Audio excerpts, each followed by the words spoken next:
தன்னுடைய நண்பன் நாம திருமணம் பண்ணிக்கிட்டா மனைவி குழந்தை குட்டிகள் இதெல்லாம் வந்ததுன்னா நட்பை பிரிச்சுடுவாங்கிறதுக்காக ராவுத்தர் திருமணமே பண்ணிக்கல. அங்க பொறிகள் எல்லாம் இங்க சுத்திட்டு இருப்பாராம். இப்ப மாதிரி குன்றத்தூர் ஒரு கிராமம் தானே அது. அப்படியே சுத்திக்கிட்டு அப்புறம் சாயங்காலமா வந்து அடுத்த ஷாட்டை கூப்பிட்டப்போ அவர் போய் நடிச்சுட்டு வந்தார். அந்த சென்டிமெண்ட் வந்து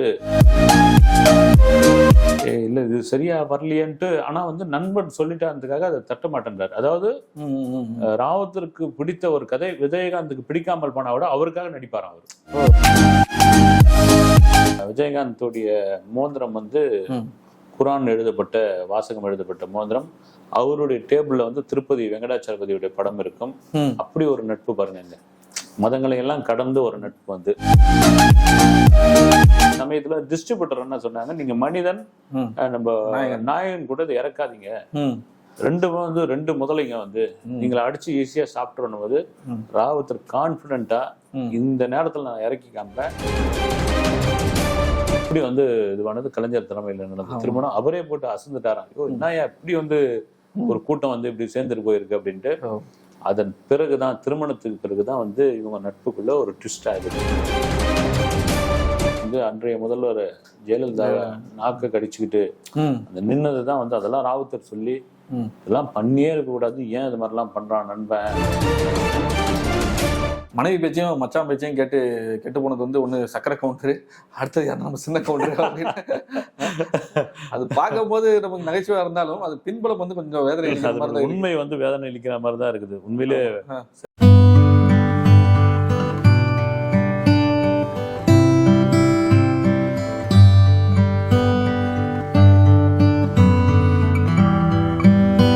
FTP தமிழ் நேயர்களுக்கு இனிய வணக்கம். இன்று நம்முடன் மீண்டும் சினிமா மூத்த பத்திரிகையாளர் திரு செய்யார் பாலு அவர்கள் நம்முடன் இணைஞ்சிருக்காங்க. சார் வணக்கம். சார் வணக்கம் சார். எப்படி இருக்கீங்க? நல்லா இருக்கேன் சார். சார் முதல்ல வந்து உங்ககிட்ட ஒரு சின்ன கேள்வி கேட்கணும். என்னன்னா வந்து கேப்டன் விஜயகாந்த் சார் அப்புறம் ராவுத்தர் அவன் நட்பு வந்து திரையுலகத்துல வந்து எப்பயுமே வந்து ரொம்ப செலிப்ரேட் பண்ற ஒரு நட்பா இருக்கும். முக்கியமா வந்து கர்ணன் துரியோதனுக்கு ஒப்பிடுவாங்க, அப்படிப்பட்ட ஒரு நட்புமாங்க. அதை பத்தி சொல்லுங்க சார். பிரமாதமான இது சொன்னீங்க. கர்ணன் துரியோதனுக்கு இணையான ஒரு நட்புன்னு. அதுல யார் கர்ணன் யார் துரியோதன் அந்த விவாதத்துக்குள்ள போவேன்னா நட்பை வச்சு பார்க்கும்பொழுது அப்படிதான். அதற்கான காரணம் என்னன்னா வந்து விஜயகாந்த் அவர்கள் இருந்த ஒரே ஊர் மதுரை, ஒரே தெரு, ஒரே பகுதியில் இருந்தவர்கள் தான் இவர்கள். பள்ளி நண்பர்கள், இணை பிரியாத ஒரு நண்பர்கள் வந்து. நீங்க சொல்றது வந்து அந்த நட்பு வந்து சில சமயம் பள்ளியில இருந்து வந்த நட்பு கல்லூரியில மாறும், கல்லூரி நட்பு அதன் பிறகு வேற எங்கன்னா போகும். இந்த நட்பு வந்து தொடர்ந்துகிட்டே இருந்த ஒரு நட்பு வந்து. ஆமா, அந்த நட்போட வெளிப்பாடு தான் பாத்தீங்கன்னா இவர் வந்து விஜயகாந்த் வந்து ரைஸ் மில் அவங்க வச்சிருந்தாங்க சினிமா. அந்த ரைஸ் மில்ல அங்கெல்லாம் வந்து இவர் விளையாடுறது போறது அப்படின்ற ஒரு விஷயம் வந்தப்போ இவர் விஜயராஜ் அப்படிதான் விஜயகாந்த். அப்புறம் வந்து இவர் நண்பர்கிட்ட வந்து நான் வந்து சென்னைக்கு போறேன், சினிமாவில் போய் நான் வந்து நடிகனாக போறேன், ஹீரோ ஆக போறேன்ட்டு கிளம்புனப்போ இவருக்கு என்னன்னா வந்து விஜயகாந்துடைய குணநலங்கள் தெரியும். வந்து டப்புன்னு கோவப்படக்கூடியவர், டப்புன்னு எமோஷனல் ஆகக்கூடியவர். இவர் போய் மெட்ராஸ்க்கு போய் என்ன பண்ண போறாரு, இவர் எப்படி அந்த இதுல இருக்க போறாருன்னா நானும் வரேன் கூட அப்படின்ட்டு ரெண்டு பேரும் புறப்பட்டு வந்தவர்கள் தான் வந்து இங்க ஒவ்வொரு வாய்ப்பா தேடி தேடி தேடி அலைஞ்சு அடிப்படையில வந்து யாருக்கும் ஒரு சிலருக்கு மட்டும் தெரிஞ்ச விஷயம் என்னன்னா ராவுத்தருக்கு வந்து இயக்குனர் ஆகணும்னு ஒரு ஆசை இருந்தது, டைரக்டர் ஆகணும்னு. நல்ல ஒரு கதை சொல்லக்கூடிய திறன் உள்ளவர் அவர். அது யாருக்கிட்ட வெளிப்படுத்த மாட்டாரு. இப்படியா இவங்க சுத்திக்கிட்டு இருந்த நேரம் தான் பார்த்தீங்கன்னா சின்ன சின்ன வாய்ப்புகள்லாம் விஜயகாந்த் வந்தப்போ அதெல்லாம் பண்ணாத, நீ கூடுமான வரைக்கும் உன்னுடைய டார்கெட் வந்து பெருசா இருக்கட்டும், அந்த மாதிரியான ஒரு விஷயம், நீ ஹீரோ அப்படின்ற ஒரு கனவோட நீ போ அப்படின்னு சொல்லி அமைச்சதுதான் இந்த தூரத்து இடி முழக்கம் எம்ஏ காஜாவுடைய படம். அந்த படத்துல தான் இவருக்கு வாய்ப்பு வந்தது. இன்னொரு விஷயம் இடைச்சொல்களா ஒரு விஷயம் சொல்லணும் அப்படின்னா, விஜயகாந்த் அவர்களுடைய எந்த ஃபேமிலி நிகழ்ச்சியாகட்டும் ஒரு கட்சி அனௌன்ஸ்மெண்ட்டே பார்த்தீங்கன்னா நம்ம சென்னை அருகில் இருக்கிற குன்றத்தூர்ல இருந்து தான் அவர் தொடங்குவார். அதற்கான சென்டிமெண்ட் என்னன்னா, இவர் முதல் ஷாட்டு இது வந்து ஷூட்டிங் பண்ண இடம் வந்து குன்றத்தூர் முருகன் கோயில். அதான் முதல் ஷாட் ஒன்று எடுத்துட்டு அதுக்கப்புறம் அவங்களை கூப்பிடுறேன்னு சொன்ன பிறகு அங்க பொறிகள் எல்லாம் இங்க சுத்திட்டு இருப்பாராம். இப்ப மாதிரி குன்றத்தூர் ஒரு கிராமம் தானே அது.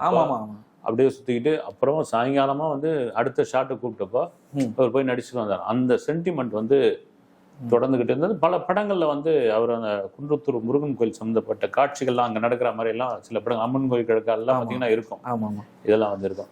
இப்படியா இருக்கிற சமயத்துல வந்து இவருக்கு வந்து ஒரு கட்டத்துக்கு அப்புறம் வந்து மலமலன் படங்கள் வர ஆரம்பிச்சது. அதற்கான காரணம் என்னன்னா எஸ்.ஏ. சந்திரசேகர், குறிப்பா சட்டம் ஒரு இருட்டறை, அந்த படம் தான் வந்து அவருக்கு ஒரு பெரிய வாழ்க்கையில் வந்து மிக திருப்பு முனையை கொடுத்தது. அதுதான் விஜயகாந்த் அப்படின்ற ஒரு நடிகனை கவனிக்க வச்சுதான்.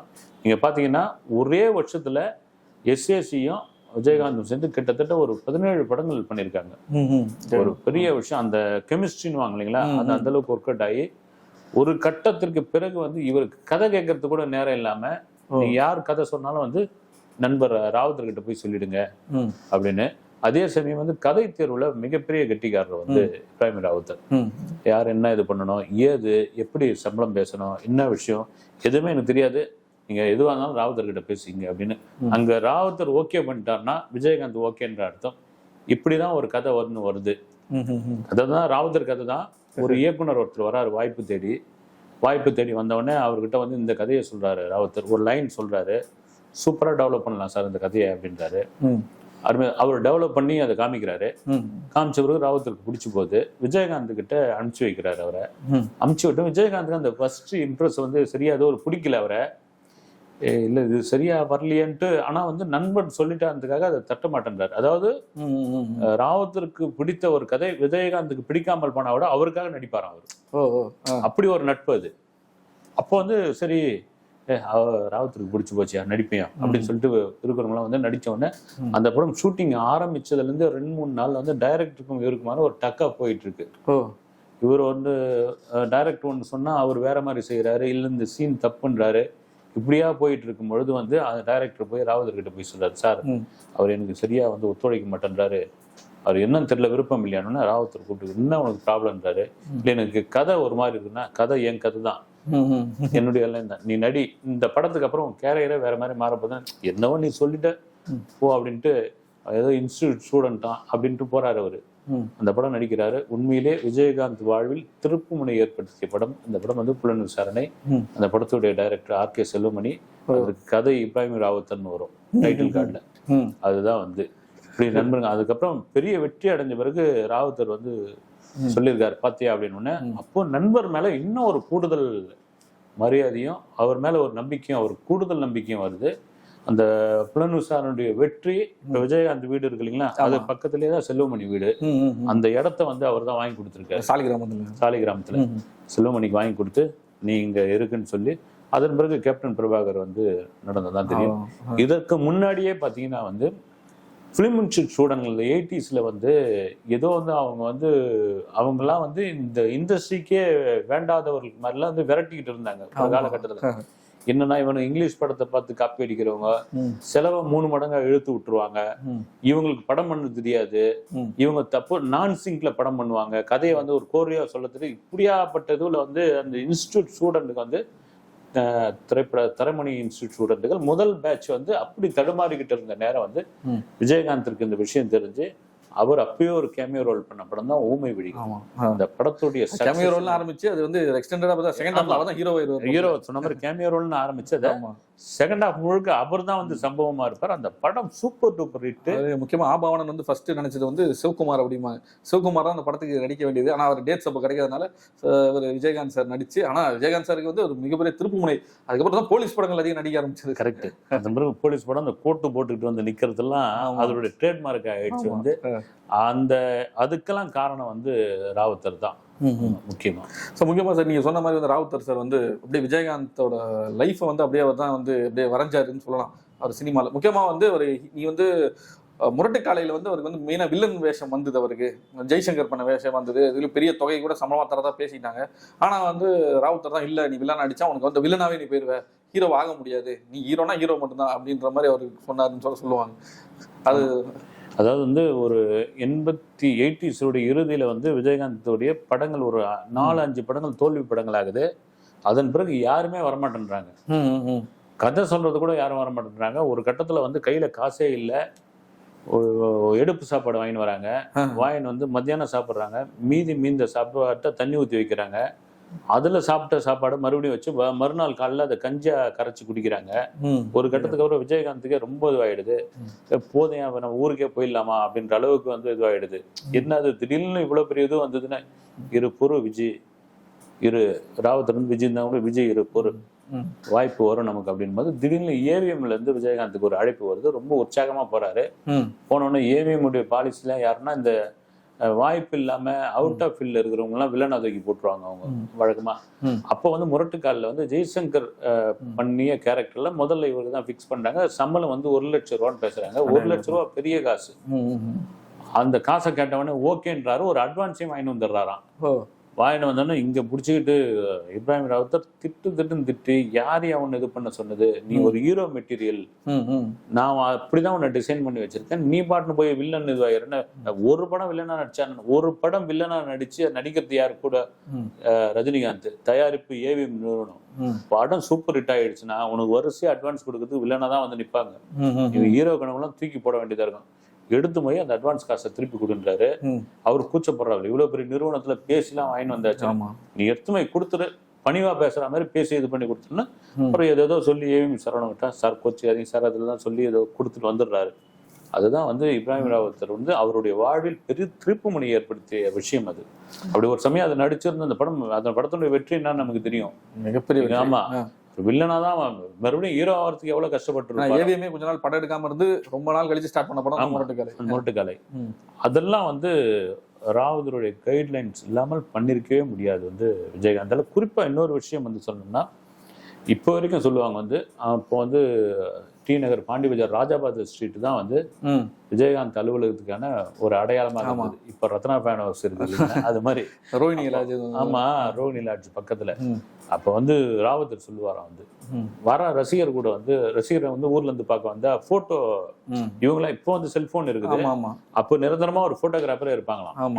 அப்ப எல்லாம் வந்து போட்டோ எடுத்து அட்ரஸ் வாங்கி வச்சுக்கிட்டு அதை பிரிண்ட் போட்டு அனுப்புவாங்க அட்ரஸ்க்கு. அப்ப இருந்தப்ப இவர் போய் இப்படி நிப்பாராம். ராவுத்தர் தான் ஒரு நாள் கூப்பிட்டு, எங்க இருந்தா உன்னை தேடிக்கிட்டு வரான், உன்னை கட்டி பிடிச்சி அணை, அப்பதான் சந்தோஷம், தோல்ல கை போட்டு நில்லு, இதெல்லாம் சொல்லி, இதெல்லாம் வந்து சின்ன சின்ன விஷயம் வந்து. அப்பதான் வந்து இப்படி போட்டு நிக்கிறது, தோல்ல கை போட்டு அவன் ஃபேமிலி விசாரி, எவ்வளவு தூரத்துல வந்தா கேளு, சாப்பிட்டு போங்கன்னு சொல்லி, சாப்பிட்டு போனியா, சாப்பிட்டு வந்திருக்கிறியா. அதன் பிறகுதான் வந்த ரசிகர்களுக்கு யாரா இருந்தாலும் முதல் விஷயம் சாப்பாடு. சாப்பிட்ட பிறகுதான் நீங்க விஜயகாந்தை பார்க்கணுன்றதுல அந்த அடுப்பு வந்து அணையா அடுப்பா, வள்ளலார் அடுப்பு மாதிரி 24 hours வந்து எரிஞ்சுக்கிட்டே. குறிப்பா பாத்தீங்கன்னா வாரத்துல 4 நாட்கள் வந்து நான்வெஜ் வந்து போட்டுக்கிட்டு இருந்தாங்க. அன்லிமிட்டட். யார் வேணாலும் ரசிகர்கள் இல்லாம சினிமாவில் உதவி இயக்குனர்லாம் வந்து அந்த காலகட்டத்தில் வந்து சாப்பாடு, ஏன்னா சாப்பாடு தான் பெரிய விஷயம் அப்படின்ட்டு அதை தொடங்கி வச்சவர் வந்து ராவுத்தர் தான். இப்போ எல்லாருமே சொல்றது என்னன்னா, திரையுலகத்துல 80s பசிக்குதா மதியானம் எதையும் யோசிக்காத ராஜாபாத ஸ்ட்ரீட்டுக்கு போ, அங்க போனேன்னா உங்களுக்கு எப்பவுமே உனக்கு சாப்பாடு யார் என்னன்னு கூட கேட்க மாட்டாங்க, வந்து சாப்பிடுங்க, சாப்பாடு போட்டு இலைய போட்டுருவாங்க அப்படின்னு தான் சொல்லுவாங்க. ஆனா இது வந்து என்னதான் வந்து இது வந்து ராவுத்தர் தான் எல்லாமே பின்னாடி பேக் ஸ்டேஜ்ல பண்ணிட்டு இருந்தாரு. ஆனா வந்து ஃப்ரண்ட்ல பாத்தீங்கன்னா விஜயகாந்த் சார் ஆபீஸ் அப்படிங்கறதவே பேரை எடுத்து அது வந்து ஆனா பின்னாடி ஒர்க் பண்ணது முழுக்க ராவுத்தர் தான் அப்படின்னு சொல்லுவாங்க. ஆமா, உண்மைதான். ஏன்னா அதை வந்து அவர் எதிர்பார்க்கவே இல்லை. தன் நண்பன் நல்லா இருந்தா, தன் நண்பன் நல்ல ஒரு பெரிய நிலைமைக்கு வந்தா, அது நமக்கு வந்த நிலைமை மாதிரி, நமக்கு கிடைச்ச சந்தோஷம் மாதிரி, நீங்க சொல்ற மாதிரி அவர் நானும் தான் சேர்ந்து பண்றேன் அப்படின்னு வந்து நிக்கலாம். அந்த காலகட்டங்கள்ல ஒரு போட்டோ கூட போஸ்ட் கொடுக்க மாட்டார், கூட வந்து நிக்க மாட்டார், இவரா கூப்பிட்டு வரான் வந்து. அது அப்ப சொல்லுவாங்க அவர் வந்து ராவுத்தர்னு பேர் தான் திரும்ப தவிர யாருன்னு தெரியாது. கரெக்டா சொன்னீங்க நீங்க. யாரோ ஒருத்தர் வந்து அவர் தான் விஜயகாந்தோட ஃப்ரெண்டு, அவர் ஓகே பண்ணா இவர் ஓகே சொல்லிடுவாரு அப்படின்னு ரேஞ்சில் இருந்தது இந்த இது பண்றது. இன்னும் கேட்டா பாத்தீங்கன்னா வந்து விஜயகாந்தோடைய மோதிரம் வந்து குரான் எழுதப்பட்ட வாசகம் எழுதப்பட்ட மோதிரம். அவருடைய டேபிள்ல வந்து திருப்பதி வெங்கடாச்சலபதியுடைய படம் இருக்கும். அப்படி ஒரு நட்பு பாருங்க, மதங்களை எல்லாம் கடந்து ஒரு நட்பு வந்து, அந்த நட்பு தான் வந்து பெரிய நட்பு. அது அவங்க வந்து இவ்வளவு பெரிய நட்பு சார். அவங்க ஃபர்ஸ்ட் அவங்க ப்ரொடக்ஷன்ல பண்ண படம் வந்து உழவன் மகன் பண்ணும்போது கையில காசு இல்லாம கண்ணாபிரான அந்த படத்தை நண்பன் படங்கிறதுனால பிரம்மாண்டமா எடுத்தாரு அப்படின்னு சொல்லுவாங்க. அந்த படம் வந்து ரிலீஸ் ஆன டைம் வந்து பாத்தீங்கன்னா, அந்த ரிலீஸ் ஆன டைம் வந்து கூட வந்த படங்கள் வந்து நாயகனும் மனிதனும். இந்த தீபாவளிக்கு கூட உழவன் மகனும் வருது. இவ்வளவு சொந்த படம், இவ்வளவு ரிஸ்க் எடுத்து பண்ண படம். அதுல இருந்து இந்த 2 படங்கள் பார்த்தீங்கன்னா இது பெருசா ஜெயிச்சுது அப்படின்னு சொல்லுவாங்க. உண்மை. ஏன்னா வந்து ஒரு கட்டத்துக்கு அப்புறம் வெளிப்படங்கள் நடிச்சுக்கிட்டே இருக்கும்போது வந்து நாம ப்ரொடியூஸ் பண்ணா என்ன அப்படின்ற ஒரு விஷயம் வருது. அப்ப விஜயகாந்தே வந்து வேணாம்பா அப்படின்னு சொல்றாரு. இருக்கட்டும், இன்னும் கொஞ்ச நாள் போகட்டும்னு. இல்ல, உனக்கான பவர் என்ன, உனக்கான வியாபாரம் என்ன, உனக்கான ஓப்பனிங் என்னன்னு எனக்கு தெரியும்.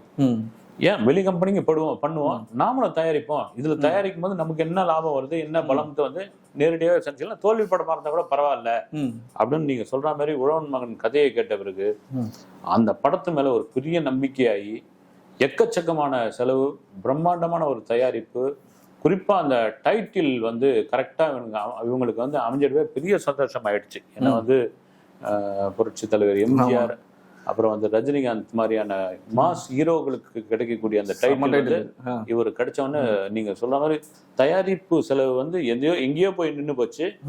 அந்த சமயத்துல வந்து ரிலீஸ் சமயத்துல டிஸ்ட்ரிபியூட்டர் என்ன சொன்னாங்க, நீங்க மனிதன் நம்ம நாயகன் கூட இதை இறக்காதீங்க, ரெண்டு முதலைங்க வந்து நீங்களை அடிச்சு ஈஸியா சாப்பிட்டுறணும் போது ராவத்தர் கான்பிடண்டா இந்த நேரத்துல நான் இறக்கி காமிப்பேன், அவங்க 2 ஜாம்பவான்களா இருக்கட்டும், ஒரு வளர்ந்து வர ஒருத்தர எங்க பலத்தை நான் காமிக்கிறோம், எங்க கண்டென்ட் மேலேயே எங்க படம் மேலேயே நம்பிக்கை இருக்குதுன்னு நீங்க சொல்ற மாதிரி மனிதன் சூப்பர் டூப்பர் ஹிட், நாயகன் வந்து கிளாசிக்கா அது ஒரு ஆடியன்ஸ், அதை தாண்டி இந்த சி கிளாஸ் ஆடியன்ஸ் வாங்கல, அத மொத்தம் வந்து உழவன் மகனுக்கு வந்து கொண்டாடி தீர்த்துட்டாங்க அந்த படம்.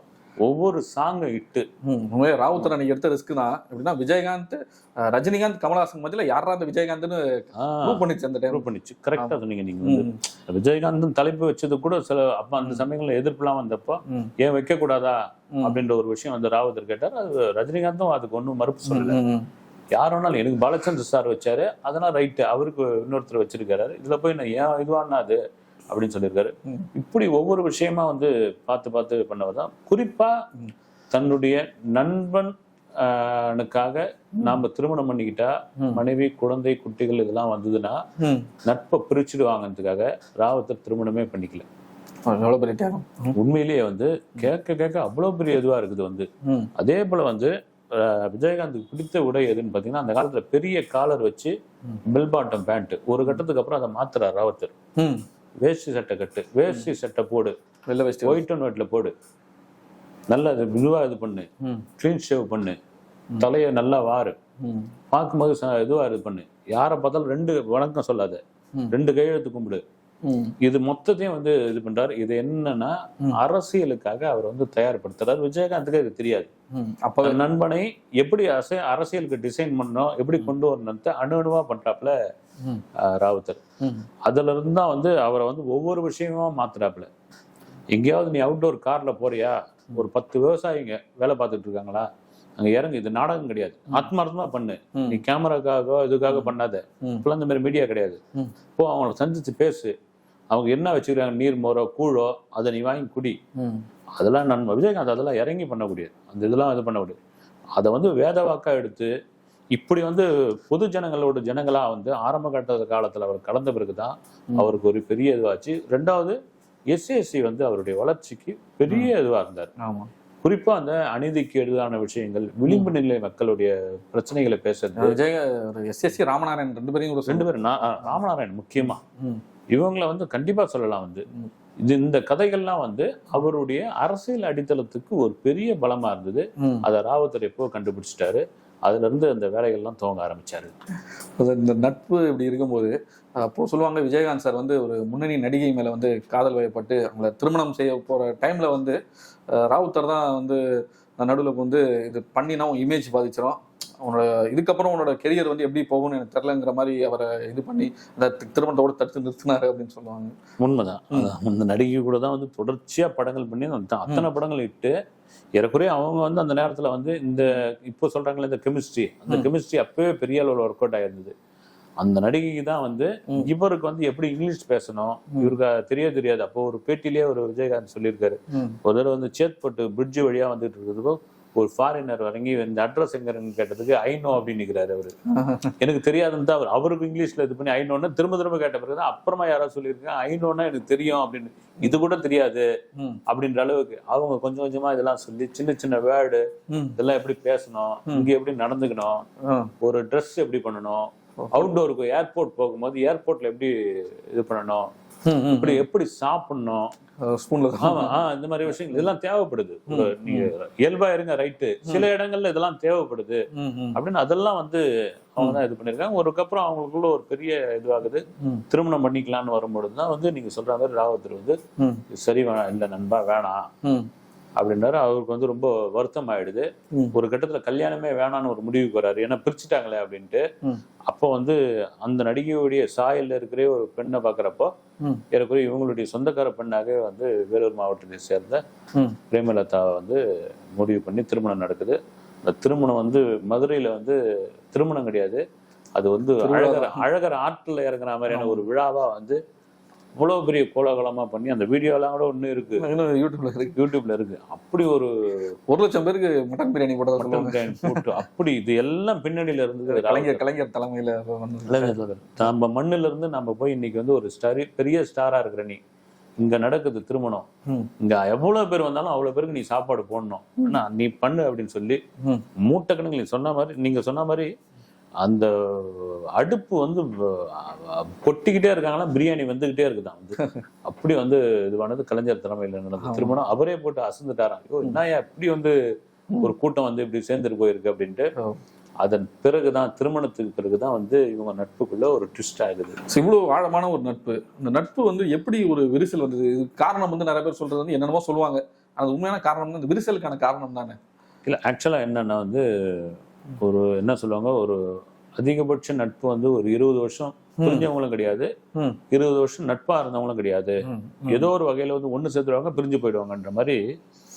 இவங்க உள்ள வந்து பிரேமலதா, அவருடைய மைத்துனர் எல்கே சுதீஷ் இவங்கெல்லாம் வந்த பிறகு சரி இவரு சார்ந்து அப்ப வந்து தமிழெண்ணெய் பிலிம்ஸ், ஐவி கிரியேஷன்ஸ் எல்லாம் இருந்தப்போ நாம ஏன் கேப்டன் சினி கிரியேஷன் ஆரம்பிக்க கூடாது அப்படின்னு ஆரம்பிச்சு அப்படியே இவங்களுக்கு அந்த நட்பை வந்து பிரிக்க ஆரம்பிச்சாங்க, உடைய ஆரம்பிச்சது.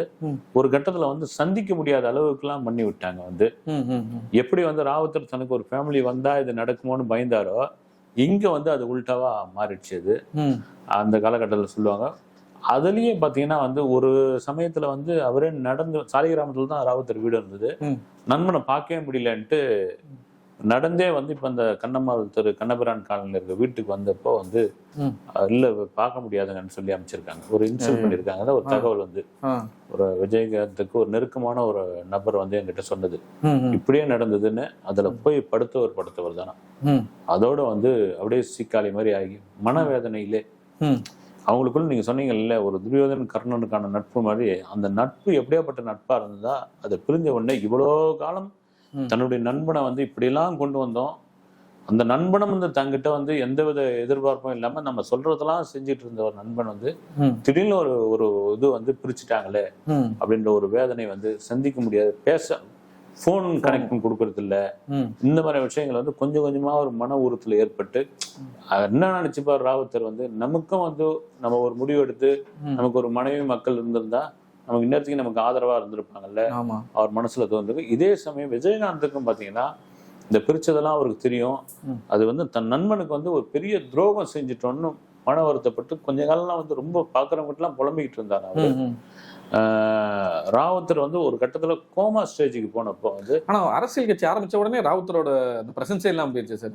இல்ல அதுதான் முக்கியமா அந்த விஷயத்த சொல்லணும். என்னன்னா வந்து இவருடைய அந்த படங்கள்லாம் சிலதெல்லாம் சூஸ் பண்ணிட்டு வராருங்களே, அப்பெல்லாம் ராவுத்தர் வந்து தெரிஞ்ச விஜயகாந்துக்கும் இவருக்கும் நெருக்கமானவர்கள் சொல்றாராம், இதெல்லாம் தப்பான படங்கள், இதுல யார் கைட் பண்றாங்க, இந்த நரசிம்மா மாதிரியான படங்கள்லாம் வந்துட்டு இருந்து பாருங்க, கஜேந்திரா, அவ சொல்லி வருத்தப்படுறாராம். இல்ல இதெல்லாம் விஜய்க்கு வந்து சரியான படங்களே கிடையாது, வேற மாதிரியான இப்ப இருக்கிற ஐப்புக்கு வேற மாதிரியான படங்கள் பண்ணணும் அப்படின்னு சொல்றாங்களே. அந்த படங்கள்லாம் தோல்வி படங்களா அமையுது. அதே சமயம் அரசியலுக்குள்ள என்ட்ரி ஆகிறப்பதான் ராவுத்தர் சொல்றாராம், தப்பான முடிவு, இது யாரோ தப்பா கைட் பண்றாங்க, இது சரியான இதுவே கிடையாது, இது விஜய்க்கு வந்து சரிப்பட்டு வராதுன்னு பாரும்போது எந்த அளவுக்கு அந்த ஐப் வந்ததோ அப்படியே வந்து குறிப்பா வந்து அன்றைய முதல்வர் ஜெயலலிதா நாக்க கடிச்சுக்கிட்டு அந்த நின்னதுதான் வந்து அதெல்லாம் ராவுத்தர் சொல்லி இதெல்லாம் பண்ணியே இருக்க கூடாது, ஏன் இது மாதிரிலாம் பண்றான் நண்பன் அப்படின்லாம் சொல்லி வேதனைப்பட்டதா வந்து அவருக்கு நெருக்கமான ஆட்கள்லாம் சொல்லியிருக்காங்க. அதன் பிறகுதான் தடன்னு ஒரு பெரிய சரிவு வந்தது. இந்த சரிவு வந்து மீள முடியாத ஒரு சரிவா வந்து இவருக்கும் வந்து உடல்நிலை பாதிக்கப்பட்டு பெரிய இதாச்சு. ராவுத்தர் இறந்து கிடப்போ அந்த வீடியோ கூட இருக்கு, அப்படியே பார்த்து புலம்புவாரு ஒரு பாட்டுன்னு விஜயகாந்த். அப்பயே அவருக்கு அந்த எழுந்துவாடா இப்ராஹிம் அப்படி கத்துவாராம். ஆமா எழுந்துவாடான்னு அழுவாரு. மன்சூர் அலிகான் வந்திருப்பாரு, அவர்கிட்ட இந்த பழைய நினைவுகள்லாம் சொல்லி பாத்தியா மன்சூர் எப்படி கிடக்குறாரு அப்படின்லாம் சொல்லுவாங்க. இவருக்கும் உடல்நிலை மாற்றம் ஏற்பட்டிருக்குது. நீங்க சொல்ற மாதிரி ஒரு சினிமாவில் ஒரு சினிமாவில் ஒரு கதையா எடுக்கலாம், ஒரு வெப் சீரிஸா கூட எடுக்கலாம். அது அந்த நட்பை அப்படி ஒரு நண்பனுக்காக பின்புலமா இருந்து தான் திருமணம் பண்ணிக்காம வெவ்வேறு மதங்களை சார்ந்தவர்களாக இருந்தாலும் அண்ணன் தம்பி மாதிரி இருந்து கடைசி காலத்துல நண்பன் வந்து பிரிச்சு சூழ்ச்சியை பண்ணிட்டாங்க, நண்பனை பிரிச்சுட்டாங்கன்னு அந்த மனவேதனையில உடம்பு முடியாம போய் இறந்து போன ஒருத்தர். அதே நண்பர் வந்து இன்னைக்கு அரசியல்ல வந்து ஒரு ராவுத்தர் மாதிரியான ஒருத்தர் ராவுத்தரே இருந்திருந்தாருன்னா இன்னைக்கு ஒரு சிஎம்ல நாற்காணிலையோ அல்ல பெரிய பவர்ஃபுல்லான ஒரு இடத்துலயோ அல்ல எதிர்கட்சி தலைவராகவோ கிங் மேக்கரா இருந்திருப்பாரு. பட் ரெண்டுமே சினிமாவும் வேற மாதிரி மாறிடுச்சு, அரசியல் வாழ்க்கையும் வேற மாதிரி மாறிடுச்சு. முக்கியமா அவரோட உடல்நிலையும் ரொம்ப வந்து விஜயகாந்த் சார் வந்து அவ்வளவு ஃபோர்ஸா பார்த்த ஒரு ஆளு. ஆமா, கால தூக்கி அப்படி வைப்பாரு. இப்ப பார்த்தா இப்ப வந்து அவரோட உடல்நிலை சரியில்லாதான் இப்ப ரொம்ப கஷ்டமா இருக்கு அவரை பார்க்கும்பொழுது அவ்வளவு வேதனையா இருக்கு. திரும்ப எங்களுடைய அந்த ஆரம்ப கால விஜயகாந்த்ல இருந்து பத்திரிகையாளர் இருந்தவங்க, அப்புறம் இடையில வந்தவங்க, அவர் கூட பழகினவங்க, பேட்டி எடுத்தவங்கலாம் வந்து ஒரு சில வருடங்களுக்கு முன்னாடி வந்து அவங்க வீட்டுல இருந்து அழைப்பு வந்து லீக் கிளப்ல போய் நாங்களாம் அரும்பாக்கத்துல இருக்க லீக் கிளப்ல மீட் பண்ண உடனே மெமரி லாஸ் ஆகுதுன்னு சொல்லிட்டு அப்புறம் ஒவ்வொருத்தரா ஒரு சீனியர் ரிப்போர்ட்டர்ஸ் எல்லாம் இவர் வளர்ந்த காலத்துல அவங்கெல்லாம் ஜாமவானலா இருந்திருப்பாங்க இல்லைங்களா, அவங்க எல்லாம் பார்த்துட்டு அண்ணன்னு சொல்லி அழுது அவங்க பேரை சொல்லி கட்டி பிடிச்சி அவங்கெல்லாம் பார்த்துட்டு விஜய் நீங்க சொன்னதுதான் எப்படி ஒரு கம்பீரமான ஆளியா நீ இப்படி வந்து இதுவாயிட்டேன்னு வேதனைப்பட்டு அப்புறம் அவரா கூட இருந்து சாப்பிட்டுட்டு போட்டோஸ் எல்லாம் எடுத்துக்கிட்டு வெளியே அந்த லீக் கிளப்புக்கு வெளியே பார்க்கிங்ல வந்து பழைய நினைவுகள்லாம் அவங்க பேசுன விஷயங்கள்லாம் பாத்தீங்கன்னா ஒரு மீடியாக்காரர்கள் கூட பத்திரிகையாளர் கூட அவருடைய நட்பு, அந்த பழக்க வழக்கம், பாசம் இதெல்லாம் அப்பதான் நம்மளால தெரிய வந்தது. ஆமா ஆமா, அதுல ஒரு மீம் ஒன்று வந்தது சார் நாளைக்கு முன்னாடி. ஏன்னா வந்து மனைவி பேச்சையும் மச்சான் பேச்சையும் கெட்டு போனது வந்து ஒண்ணு சக்கரை கவுண்டரு, அடுத்தது யாரும் நம்ம சின்ன கவுண்டரு அப்படின்னு. அது பார்க்கும் போது நமக்கு நகைச்சுவையா இருந்தாலும் அது பின்புலம் வந்து கொஞ்சம் வேதனை, உண்மை வந்து வேதனை அளிக்கிற மாதிரி தான் இருக்குது. உண்மையிலே சரியான மீம் தான் அது. நம்மளை விட வந்து நேயர்களும் வாசகர்களும் ரொம்ப ஷார்ப்பா இருக்கிறாங்க. உண்மையிலேயே வந்து அது உண்மையிலேயே சிரிக்கக்கூடிய ஒரு மீமா இருந்தாலும் அது ஒரு விதத்துல உண்மைதான். அது உண்மைதான் அது. ஆமா, இப்போ ராவுத்தர் சார் மட்டும் இப்ப பின்னாடி விஜயகாந்த் சார் பின்னாடி இருந்தானா அவர் உடல்நிலையும் இப்படி இருந்திருக்காது, அவரோட கெரியரும் இப்படி இருந்திருக்காதுன்னு சொல்லுங்க. நிச்சயமா நாம எல்லாம் வேண்டிக்கிறது என்னன்னா பழைய விஜயகாந்த் தான் அவர் மீண்டு வருவார் அப்படின்ற ஒரு நம்பிக்கையோட நம்ம திரும்பவும் அந்த பழைய ஃபோர்ஸான கேப்டன் அந்த வேட்டியை முடிச்சு கட்டி அந்த மாதிரி ஒரு கேப்டனை பாக்குறதுக்கு எல்லாருமே ஆவலோட இருக்கும். கடவுள் மனசு வச்சு அந்த மாதிரி நடக்கும். நிச்சயமா சார். ரொம்ப நன்றி சார். வந்து விஜயகாந்த் சார் இந்த ராவுத்தர் நட்பை பத்தி ரொம்ப அழகா பேசணும். ரொம்ப நன்றி. மீண்டும் இன்னொரு தடவை நம்ம சேனலுக்காக பிரத்யேகமான நேர்காணல் வரணும்.